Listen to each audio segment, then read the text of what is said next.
আবার আমি চলে এলাম তোমাদের 16 এবং তারপরের অঙ্কগুলো নিয়ে আলোচনা করতে। ইতিমধ্যে নিশ্চয়ই তোমরা দীর্ঘ উত্তর 15 পর্যন্ত অঙ্কগুলো করে নিয়েছো। এখন দেখো 16 এবং তারপরের অঙ্কগুলো কিভাবে আমরা করব। দেখো 16 যে অঙ্কটা রয়েছে, আমি আর একবার বলছি, যে অঙ্কটা রয়েছে সেইগুলোকে আমরা সিম্বল দিয়ে খাতায় তুলে নেব, প্রশ্নটাকেও সিম্বল দিয়ে লিখবো, তাহলেই কিন্তু আমাদের অঙ্কটা প্রায় হয়ে গেল। এবার শুধু ক্যালকুলেশন করে মানটা বার করতে যেটুকু সময় লাগবে। তাহলে প্রথমে আমরা কি করব, দেখো একজন প্রার্থী 3টে চাকরি ইন্টারভিউর জন্য নির্বাচিত হয়েছে, মানে 3টে চাকরি পরীক্ষার ইন্টারভিউ সে দিতে পারবে। তো প্রথম যে চাকরিটা ইন্টারভিউ হবে সেটাতে 3জন প্রার্থী আছে, তাহলে 3জনের মধ্যে সে তো একজন, তাহলে তার চাকরি পাওয়ার সম্ভাবনা 3/1, তাই না? তাহলে আমরা ধরে নিচ্ছি যে প্রথম চাকরি পাওয়ার ঘটনা হচ্ছে এ, দ্বিতীয় চাকরি পাওয়ার ঘটনা হচ্ছে বি। তাহলে প্রথম চাকরিটা পাওয়ার ঘটনা হচ্ছে এ, প্রথম চাকরি পাওয়ার ঘটনা এ, দ্বিতীয় চাকরি পাওয়ার ঘটনা হচ্ছে বি, আর 3 নম্বর চাকরি পাওয়ার ঘটনা হচ্ছে সি। তাহলে এখান থেকে আমরা প্রথমে সিম্বল দিয়ে অঙ্কটাকে লিখবো। এটা 3জন আছে, তাহলে 1 এর 3, এটা পিবি হচ্ছে 4জন প্রার্থী আছে, তাহলে তার পাওয়ার সম্ভাবনা হবে 1/4। আর তারপরটাতে দেখো 2জন আছে, তাহলে তার পাওয়ার সম্ভাবনা হচ্ছে 1/2, তাই না? বলেছে কমপক্ষে একটা চাকরি পাওয়া। তো আবার দেখো আমরা যদি সিম্বল দিয়ে লিখি তাহলে আমাদের কি প্রশ্নটা হচ্ছে, P A union B union C বের করতে বলেছে, এটা প্রশ্ন, তাই না? তাহলে এটা তো আমরা একটু আগে দেখলাম দু রকম ভাবে বের করতে পারি, একটা 1 - P A complement intersection B complement intersection C complement, এই মাত্র বললাম। তো ওইভাবে বের করতে পারবো। যেটা 15 এ ইউনিয়ন বার করতে বলে আমরা দু রকম ভাবে বের করতে পারি, একটা ইউনিয়নের সূত্র সমষ্টি বিষয়ক যে সম্ভাবনার সূত্র সেটা দিয়ে বের করতে পারি, অথবা এইগুলোকে কমপ্লিমেন্ট দিয়ে ইন্টারসেকশন মানে ডি মর্গানের সূত্রটাকে এখানে ব্যবহার করে আমরা অঙ্কটা করতে পারবো। ঠিক আছে? তাহলে 15 এটা যেভাবে হয়েছে একইভাবেই হবে, কোনো তফাৎ হবে না নিশ্চয়ই। তাই আমি বলছি যে সিম্বলটা দিয়ে লিখতে পারলে অঙ্কটা হয়ে যাবে। ঠিক আছে? তারপরে দেখো তারপরে 17 অঙ্কটা ইম্পর্টেন্ট একটা অঙ্ক, আলাদা করে মার্ক করে রাখো, আমরা পরে দেখবো এই অঙ্কগুলো আমাদের আরো অনেক করতে হবে। তো এখানে দেখো দুটো থলিতে, মানে একটা থলিতে দুটো লাল 3টে সাদা বল আছে, অন্য একটা থলিতে একটা লাল 2টো সাদা বল আছে। এবার প্রথমে একটা থলিকে নির্বাচন করা হয়েছে। তো এখানে ধরে নিচ্ছি যে প্রথম ও দ্বিতীয় থলি নির্বাচনের ঘটনা যথাক্রমে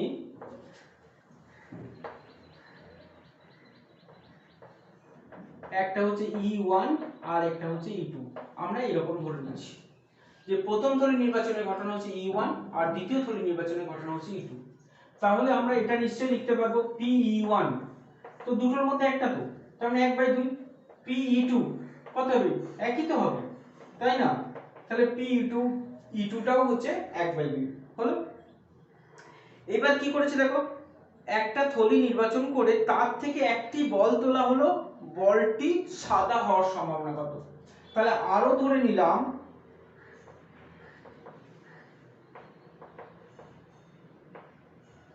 যে বলটি সাদা হওয়ার ঘটনা, বলটি সাদা হওয়ার ঘটনা হচ্ছে x।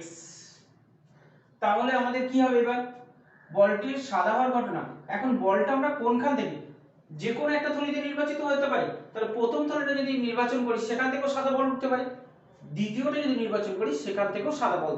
তার মানে কোন থলিটা নির্বাচিত হয়েছে তার উপর নির্ভর করে গেল। সেই জন্য আমরা এখানে এরকম সিম্বল লিখব যে পি x/E1, মানে কোন থলিটা, যদি এটার মানে হচ্ছে প্রথম থলি নির্বাচিত হয়েছে, আমরা জানি এটা শর্তযুক্ত সম্ভাবনা, প্রথম থলি নির্বাচিত হয়েছে সেখান থেকে সাদা বল তোলার সম্ভাবনা। তাহলে এই সিম্বলটার পুরো অর্থটা ভালো করে দেখো, একটা গোটা লাইনকে একটা সিম্বল দিয়ে প্রকাশ করা হচ্ছে। এটার মানে হচ্ছে প্রথম থলি নির্বাচিত হয়েছে সেখান থেকে সাদা বল তোলার সম্ভাবনা। তার মানে প্রথম থলি থেকে সাদা বল তোলার সম্ভাবনা কত হবে? সাদা বল কটা আছে? 3টে, তার মানে হচ্ছে 3 বাই মোট আছে 5টা। তাহলে এই লাইনটাকে আমরা এইভাবে, তাহলে এই সিম্বলটা দিয়ে আমাদের শিখতে হবে কিন্তু। দ্বিতীয়বার দেখো, যদি দ্বিতীয় থলিটা নির্বাচিত হয়ে থাকে, যদি হয়, হতে পারে এটা নির্বাচন, হতে পারে এটা, কারণ কোন থলিটা নির্বাচিত হয়েছে আমরা জানি না। তো প্রথম থলি নির্বাচিত হতে পারে, দ্বিতীয় থলি, তাহলে এটার মানে কি, যদি E2 মানে দ্বিতীয় থলি নির্বাচিত হয়ে থাকে, সেখান থেকে সাদা বল ওঠার সম্ভাবনা, এখানে সাদা আছে দুটো, তাহলে হবে 2 বাই মোট বল আছে 3টে। এইটা আমরা তথ্য হিসেবে পেলাম। এখন প্রশ্নটা হচ্ছে আমাদের সাদা তোলার ঘটনা তো আমরা x ধরেছি, তাহলে আমাদের প্রশ্নটা কি? প্রশ্নটা হচ্ছে px বের করতে হবে। তো px, এখন px টা কোন থলি থেকে হলো সেটা তো জানি না, তো এটাই আমরা সম্ভাবনার সমষ্টি বিষয়ক উপপাদ্য, মানে px ইন্টারসেকশন E1, মানে এই দুটো ঘটনা ঘটতে পারে, এদের মধ্যে থেকে পেতে পারি, মানে প্রথম থলি নির্বাচিত হয়েছে, সেখান থেকে সাদা বল উঠতে পারে, অথবা ইউনিয়ন। তো ইউনিয়নকে এখানে যেহেতু ঘটনাগুলো সব পৃথক ঘটনা, সেই জন্য এটাকে প্লাস দিয়ে লেখা হয়, x ইন্টারসেকশন E2 মানে হলো। এখন x এর সঙ্গে E1, এই যে ইন্টারসেকশন যেহেতু এটা শর্তযুক্ত সম্ভাবনা, তো শর্তযুক্ত সম্ভাবনা থেকে আমরা জানি PA ইন্টারসেকশন B সমান হচ্ছে PA into P B by A. তো এটা হচ্ছে শর্তযুক্ত সম্ভাবনা, তাহলে এখানে আমরা এটা লিখতে পারবো, এটার মানে হচ্ছে P E1 into P X by E1, ঠিক আছে, plus P E2 into P X by E2। এই যে সমীকরণটা লিখলাম, এটাকে বলা হয় যে টোটাল প্রবাবিলিটি থিওরি বা সমষ্টি বিষয়ক উপপাদ্য। তো এটাকেও একটু মনে রাখবে আলাদা করে, যে px ইকুয়াল টু, এটা প্রথম থলি থেকে বেরোতে পারে অথবা দ্বিতীয় থলি থেকে, তার মানে pe1, এই যে শর্তটাকে ব্যবহার করছি, হ্যাঁ, ইন্টারসেকশন মানে হচ্ছে pe1 ইনটু শর্তযুক্ত সম্ভাবনার ফর্মুলা pe2 ইনটু এটা। এরপর এখানে মানগুলো বসিয়ে দিতে পারবো আমরা, সবার মান জানি, pe1 এর মান জানি, e2 এর মান জানি, এটার মান জানি, মানগুলো বসিয়ে দিয়ে এটা যোগটা করলেই নিশ্চয়ই সমাধানটা করে নিতে পারবে, ঠিক আছে। তারপরে দেখো 17 দুইটা, তো 17 একটা 17 দুইটা একই রকম ভাবে করবে, কোন রকম, শুধু আমি বারবার বলছি যেগুলো দেওয়া আছে, দেওয়া তথ্যগুলোকে সিম্বল দিয়ে তুলে নেবে। তো এখানে দেখো 4টে বাক্স আছে, তাহলে ধরে নেবে প্রথম, দ্বিতীয়, তৃতীয়, চতুর্থ বাক্স নির্বাচনের ঘটনা যথাক্রমে E1 E2 E3 E4। আর যেহেতু 4টের মধ্যে একটা বাক্সকে নির্বাচন করা হচ্ছে, তাহলে নিশ্চয়ই PE1 PE2 PE3 PE4 সব সমান হবে, PE3 PE4 সবই সমান হবে, আর প্রত্যেকের মান হবে 1/4, কারণ 4টের মধ্যে একটা বাক্সকে নির্বাচন করা হচ্ছে। এবার দেখো, যদি প্রথম বাক্স নির্বাচন করা হয়ে থাকে, সেখান থেকে ধরে নেবে এরপর যে খারাপ ডিম তোলার ঘটনা হচ্ছে x। তাহলে খারাপ ডিম তোলার ঘটনা যদি x হয়, তাহলে এবার আমরা কি লিখতে পারবো, px বাই E1, মানে এটার মানেটা আগে দেখবে, E1 মানে প্রথম বাক্স নির্বাচিত হয়েছে, সেখান থেকে খারাপ ডিম তোলার সম্ভাবনা। তো প্রথম বাক্সে কয়টা খারাপ ডিম আছে? দুটো, তাহলে এটা কি লিখবো, 2/12। তারপরে দেখো px বাই E2, মানে দ্বিতীয় বাক্স থেকে খারাপ ডিম তোলা, তো দ্বিতীয় বাক্সতে 3টে খারাপ ডিম আছে, বলে দেওয়া আছে কিন্তু। তাহলে এই তথ্যগুলোকে দেখো, গোটা লাইনগুলোকে আমরা শুধুমাত্র সিম্বল দিয়ে খাতাতে তুলে নেব। তারপরে দেখো px বাই E3, তো এটাতে হবে নিশ্চয়ই 1/12, আর px বাই E4 এটা হচ্ছে 0, কারণ এখানে কোনো খারাপ ডিম ছিল না, ঠিক আছে। এখন আমাদের টোটাল প্রবাবিলিটি, সামগ্রিক সম্ভাবনা সূত্র থেকে খারাপ ডিম তোলার সম্ভাবনা হচ্ছে কি হবে, PE1 into px by E1 plus PE2 into px by E2 plus PE3 into px by E3 plus PE4 by into PX/E4। তো এইগুলোর মান বসিয়ে দিলে আমরা পেয়ে যাব। ঠিক আছে, এটা শেষ করতে পারবে নিশ্চয়ই, মান বসিয়ে দিলেই হয়ে যাবে। তারপরে দেখো 18 অঙ্কটা কেমন ভাবে করব। এটাও দেখো একটু ঘুরিয়ে দিয়েছে, অন্যরকম করে দিয়েছে।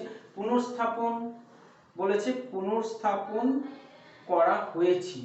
পুনর্স্থাপন করা হয়েছে মানে আমাদের বুঝতে হবে স্বাধীন ঘটনা। আরেকটা ব্যাপার এখানে যেটা লক্ষ্য রাখতে হবে, যেহেতু একটার পর একটা ঘটনা ঘটছে, তার মানে একটা ঘটনার সঙ্গে পরের ঘটনাটা তো স্বাধীন ধরবো, আর কিন্তু প্রথম দ্বিতীয়র ব্যাপারটাও এখানে থেকে যাবে।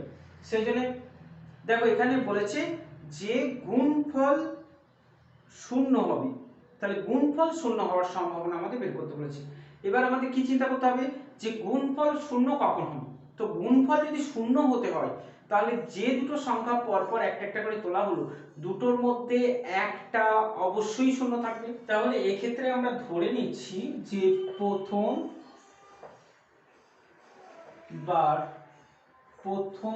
ও দ্বিতীয়বার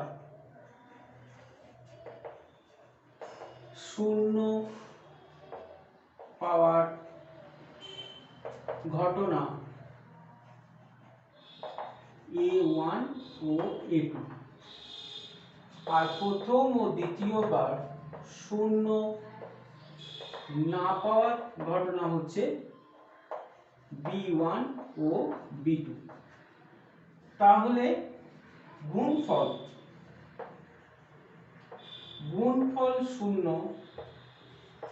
হওয়ার ঘটনা হচ্ছে ঘটনা যদি x ধরে নেওয়া হয় তাহলে আমাদের px বের করতে হবে। তাহলে px সমান কি হবে, দেখো এখানে প্রথম ব্যাপারটা যে PA1 ইন্টারসেকশন B2, মানে প্রথমটা শূন্য দ্বিতীয়টা শূন্য নয়, এরকম হতে পারে।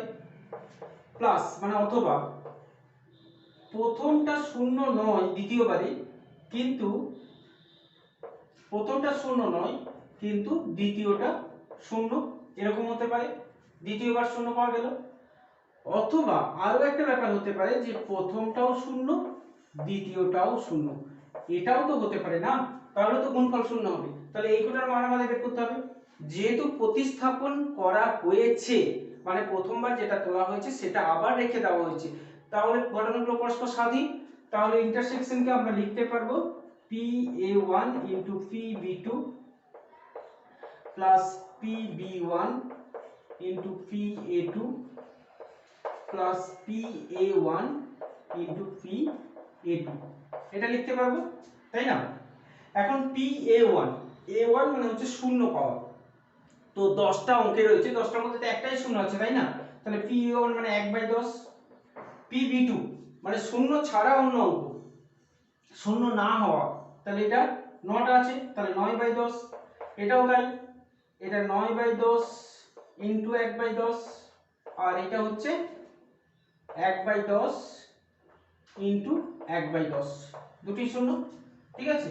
তাহলে এটা হচ্ছে 9 এর 100 প্লাস 9 এর 100 প্লাস 1/100, তার মানে হচ্ছে 19/100। বুঝেছো নিশ্চয়ই? তারপরে দেখো 19 1 থেকে 9 পর্যন্ত অঙ্কগুলিকে যথেচ্ছভাবে দুটি অঙ্ক তোলা হলো। এখানে দেখো একসাথে দুটো অঙ্ক তোলা হলো, তাহলে 18 সঙ্গে 19-এর পার্থক্যটাও একটু লক্ষ্য রাখবে। 18তে কি করা হলো, একটার পর একটা তোলা হলো এবং প্রতিস্থাপন করে তোলা হলো, আর 19টাকে একসাথে দুটো তোলা হলো। এবার বলেছে সমষ্টি যদি অযুগ্ম হয় তাহলে একটা অঙ্ক 6 হওয়ার সম্ভাবনা কত। তো সমষ্টি অযুগ্ম কখন হবে, যদি যে দুটো তোলা হলো তাদের একটা যুগ্ম একটা অযুগ্ম হয়, তাই না? তাহলে এখানে যেহেতু একসঙ্গে তোলা হয়েছে আমাদের প্রথম দ্বিতীয় ব্যাপারটা থাকলো না। তাহলে এখানে 1 থেকে 9 পর্যন্ত সংখ্যা আছে, তো এর মধ্যে যুগ্ম আছে কটা, 5টা। ও সরি, যুগ্ম আছে 4টে, অযুগ্ম আছে 5টা, অযুগ্ম আছে 5টা। তাহলে গুণফল যোগফল অযুগ্ম হবে কত প্রকারে, 4c1 4 থেকে একটা 4c1 × 5c1 প্রকারে, তার মানে 20 প্রকারে দুটো সংখ্যার যোগফল যুগ্ম হচ্ছে। এবার এদের মধ্যে যদি একটা 6 হয় তাহলে অযুগ্ম কত প্রকারে হতে পারে? দেখো 6 1 হলে অযুগ্ম হবে, 6 3 হলে অযুগ্ম হবে, 6 5 হলে অযুগ্ম হবে, তাই না? 6 7 হলে অযুগ্ম হবে, আবার 6 9 হলে অযুগ্ম, 1 2 3 4 5।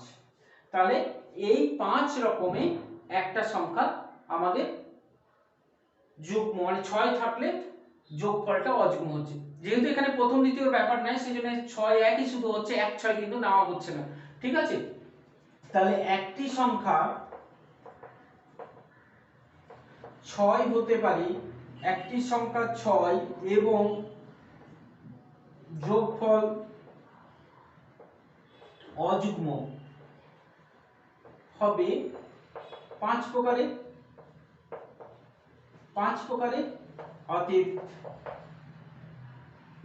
একটি সংখ্যা 6 হওয়ার সম্ভাবনা, 6 হওয়ার সম্ভাবনা হবে 5/20, তার মানে 1/4, ঠিক আছে? তারপরে দেখো 20টা, তো 20টা আমাদের আবার সে আগের মতো অঙ্ক। দেখো 20টা নিজেই করতে পারবে। এখানে পিএ পিবি পিসি তিনটে কারখানায় দুর্ঘটনা ঘটার সম্ভাবনা বলে দিয়েছে। এইটা শুধু বুঝে নিতে হবে যে ঘটনাগুলো স্বাধীন ঘটনা, কারণ প্রথম কারখানায় দুর্ঘটনা ঘটবে কিনা তার উপরে দ্বিতীয় কারখানা নির্ভর করবে না, সেজন্য ঘটনাগুলো হচ্ছে স্বাধীন। এখন আমরা প্রশ্নটাকে যদি সিম্বল দিয়ে প্রকাশ করে দিতে পারি তাহলেই অঙ্কটা কিন্তু হয়ে যাবে। তো প্রশ্নটা দেখো, 1 নম্বরে আছে অন্ততপক্ষে একটি, অন্ততপক্ষে একটি মানে কমপক্ষে একটি, মানে কি বের করতে হবে? P A union B union C আমাদের বের করতে বলেছে। তো এটা তো আমরা জানি, এটাকে হয় আমরা সূত্র দিয়ে লিখতে পারি, P A plus PB plus PC করে যে সূত্রটা আছে, পি ইন্টারসেকশন দিয়ে দিয়ে যে সূত্রটা সেটা দিয়েও লিখতে পারি, অথবা এটা আরো সহজে করতে পারি 1 minus P A complement intersection B complement intersection C complement, এটা দিয়েও আমরা প্রকাশ করতে পারি। বা আরেকটু সংক্ষেপে হবে P A complement into B complement into C complement. তো এই মানগুলো বসিয়ে আমরা অঙ্কটা করতে পারবো। পি এ পিবি পিসি মান দেওয়া আছে, তাহলে 1 মাইনাস 5 এর 6, এখানে বসবে 1 মাইনাস 1 এর 6, এখানে বসবে 1 মাইনাস 1 এর 8 দিয়ে গুণকটা করে দিয়ে 1 থেকে বিয়োগ করলে আমরা পেয়ে যাব 1 নম্বর প্রশ্নের উত্তর। 2 নম্বর প্রশ্ন হচ্ছে সবগুলি কারখানা। তো সবগুলি মানে আমরা বুঝতেই পেরেছি এটা P A intersection B intersection C বার করতে হবে, আর যেহেতু এটা স্বাধীন ঘটনা তার মানে P A into PB into PC বের করলেই হয়ে যাবে। তাহলে নিশ্চয়ই এটা করতে পারবে, ঠিক আছে? তাহলে এখন এই পর্যন্তই রইল, আমি পরের ভিডিওতে পরের অঙ্কগুলো করে নেব, ঠিক আছে? ততক্ষণে কিন্তু এই অঙ্কগুলো একটু ভালো করে বুঝে একটু শুনে নিয়ে তারপরে করবে, তাহলে দেখবে ঠিক করতে পারবে এবং ঠিক ভালো বুঝতেও পারবে, ঠিক আছে?